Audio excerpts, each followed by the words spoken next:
Hi అండి. అందరికీ నమస్కారం. Welcome to my channel. ఈ వీడియోలో ఏపీ ప్రభుత్వ ఉద్యోగులకు మరియు పెన్షనర్లకు 12 పీఆర్సీ అమలుపై ప్రభుత్వం సంచలనం. దీనికి సంబంధించిన పూర్తి తాజా సమాచారాన్ని వీడియోలో తెలుసుకుందాము. వీడియో అయితే ఎక్కడ కానీ స్కిప్ చేయకుండా ఎండ్ వరకు చూసేయండి. అప్పుడే ఇన్ఫర్మేషన్ పూర్తిగా అర్థమవుతుంది. అలాగే వీడియో చూస్తున్న ప్రతి ఒక్కరు వీడియోకి లైక్ చేయండి ఫ్రెండ్స్. ఈ వీడియోని తోటి ఉద్యోగ పెన్షన్ మిత్రులతో అయితే షేర్ చేయండి.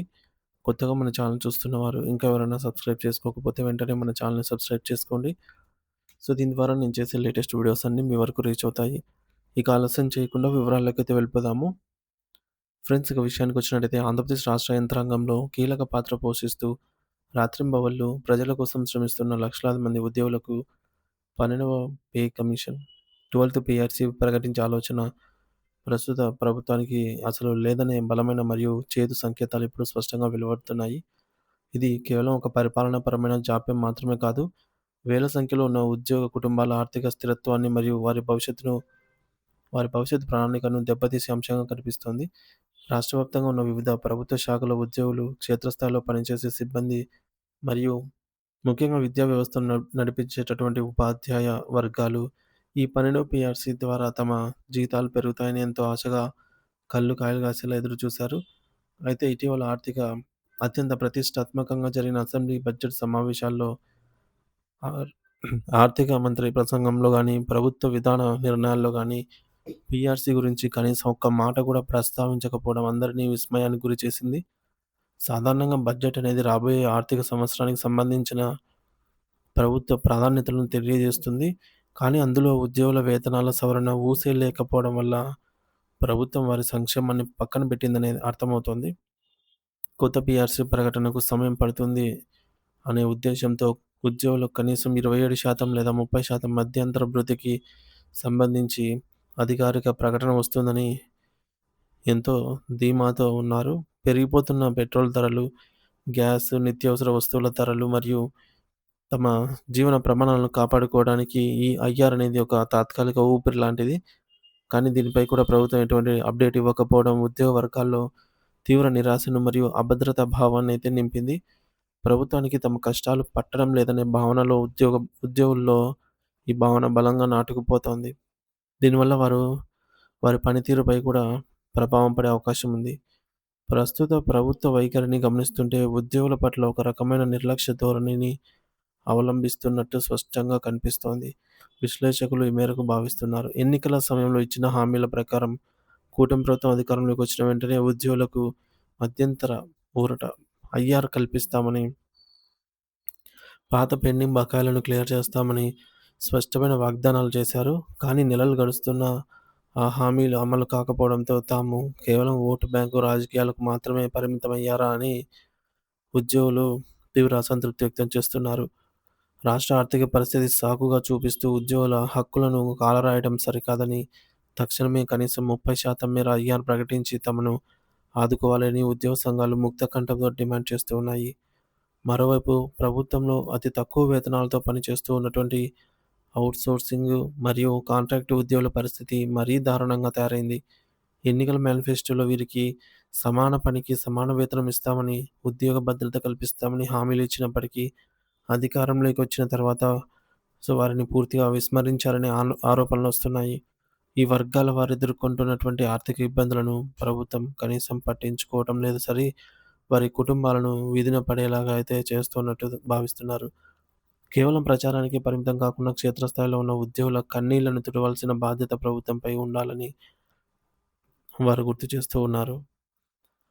సో, మరి ఈ క్లిష్ట పరిస్థితుల్లో ప్రభుత్వం తక్షణమే స్పందించి ఒక 12వ పీఆర్సీ ప్రక్రియను వేగవంతం చేయాల్సిన అవసరం ఎంతైనా ఉంది. కాలయాపన చేయకుండా వెంటనే పీఆర్సీ కమిటీకి ఒక సమర్థుడైన చైర్మన్‌ను నియమించి కాలపరిమితితో కూడినటువంటి నివేదికను తెప్పించుకొని ఉద్యోగ సంఘాలు ఈ మేరకు గట్టిగా కోరుతున్నాయి. పీఆర్సీ అమలుకు పట్టే సమయాన్ని దృష్టిలో ఉంచుకొని అప్పటి వరకు ఉద్యోగులకు అండగా ఆర్థికంగా నిలవటానికి 27% లేదా 30% ఐఆర్ తక్షణమే విడుదల చేయాలని డిమాండ్ చేస్తున్నారు. అప్పుడే ఉద్యోగులకు ప్రభుత్వంపై నమ్మకం కలుగుతుందని, వారు మరింత ఉత్సాహంతో ప్రభుత్వ లక్ష్యాల కోసం పనిచేస్తారని సంఘం నాయకులు స్పష్టం చేస్తున్నారు. ఒకవేళ ప్రభుత్వం ఇదే మొండి వైఖరిని కొనసాగిస్తే రాబోయే రోజుల్లో రాష్ట్ర వ్యాప్తంగా ఉద్యమాలకు సిద్ధం కావాల్సి ఉంటుందని వారు హెచ్చరిస్తూ ఉన్నారు. సో, ఈ విధంగా 12వ పీఆర్సీపై అణిచిది తగదు అని అయితే చెప్తున్నారండి ఉద్యోగ పెన్షనర్స్.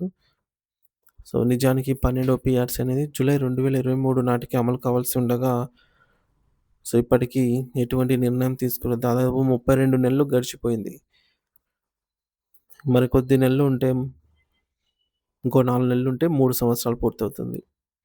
సో, ఇంత ఆలస్యం చేయడం వల్ల ఉద్యోగ పెన్షనర్స్‌కి ఆర్థికంగా చాలా ఇబ్బందులు ఎదురవుతున్నాయి. వివిధ శాఖల్లో ఉద్యోగులు ముఖ్యంగా ఎంప్లాయీస్, ఉపాధ్యాయులు, టీచర్స్ వీరి జీతాల పెంపు కోసం ఎదురు చూస్తూ ఉన్నారు. మరేమైనా తాజా అసెంబ్లీ బడ్జెట్ సమావేశాల్లో పీఆర్సీపై ఊసేమన్నా వస్తుందని 1000 కళ్ళతో ఎదురు చూసిన ఉద్యోగ పెన్షనర్స్‌కి నిరాశ ఎదురైందని చెప్పాలి. ఎందుకంటే పీఆర్సీపై గాని, ఐఆర్‌పై గాని ఊసే లేదు. ప్రస్తావన లేకపోవడం నిరాశని కల్పించింది. మరి పీఆర్సీ అమలయ్యేదానికి ఇంకా సమయం పడుతుంది కాబట్టి, ఈలోపు ఆల్రెడీ ఆలస్యమైంది కాబట్టి 27% నుంచి 30% వరకు మధ్యంతర భృతి ఐఆర్ ప్రకటిస్తారనైతే ఉద్యోగ పెన్షనర్స్ ఆశించారు. ఎందుకంటే పెరుగుతున్న నిత్యావసర ధరల నేపథ్యంలో వీరైతే ఈ విధంగా వారికి హక్కుగా రావాల్సిన వాటిని మాత్రమే కోరుతూ ఉన్నారు. సో, అవి కూడా వీటిపై ఐఆర్‌పై స్పష్టత లేకపోవడం ఉద్యోగ వర్గాల్లో అసంతృప్తి నెలకొంది. మరి ఈ మేరకు ప్రభుత్వం ఎన్నికల హామీలు అమలు కాలేదనే ఆరోపణ ప్రచారమవుతోంది. ముఖ్యంగా మధ్యంతర భృతి ఐఆర్ ప్రభుత్వం అధికారంలోకి వచ్చిన వెంటనే ఐఆర్ ప్రకటిస్తామనైతే హామీ ఇచ్చింది. సో, కానీ రాష్ట్ర ఆర్థిక పరిస్థితిని సాకుగా చూపిస్తూ ఇవేవి కూడా నెరవేర్చకపోవడం ఉద్యోగులకు తీరని అన్యాయం చేసినట్టే అవుతుందని అయితే భావిస్తున్నారు. ప్రభుత్వం ఉద్యోగుల పట్ల నిర్లక్ష్య ధోరణి అవలంబిస్తుందనే కూడా విశ్లేషణ. మరి మొత్తానికి ఔట్‌సోర్సింగ్ మరియు కాంట్రాక్ట్‌ల ఉద్యోగులకు సంబంధించి కూడా వీరికి రెగ్యులరైజేషన్ చేయాల్సి ఉండగా, ఇంకా తక్కువ వేతనాలతో పనిచేస్తున్న ఈ వర్గాల పరిస్థితి క్లిష్టంగా మారింది. సమాన పనికి సమాన వేతనం, ఉద్యోగ భద్రత హామీలు అమలు కాలేదని ఆరోపిస్తున్నారు. ఆర్థికంగా ఇబ్బందులు పడుతున్నటువంటి వీరి పరిస్థితి దయనీయంగా అయితే ఉంది. ఈ మేరకు ఉద్యోగ సంఘాల డిమాండ్స్ 12వ పీఆర్సీ ప్రక్రియను తక్షణమే ప్రారంభించాలని, పీఆర్సీ కమిటీ చైర్మన్ వెంటనే నియమించాలి, కాలపరిమితితో కూడినటువంటి నివేదిక తీసుకోవాలి, అప్పటి వరకు 27 లేదా 30% వరకు ఐఆర్ విడుదల చేయాలి అని, సానుకూల నిర్ణయం లేకపోతే రాష్ట్ర వ్యాప్తంగా ఉద్యమాలకు సిద్ధమని అయితే హెచ్చరిక జారీ చేశారు.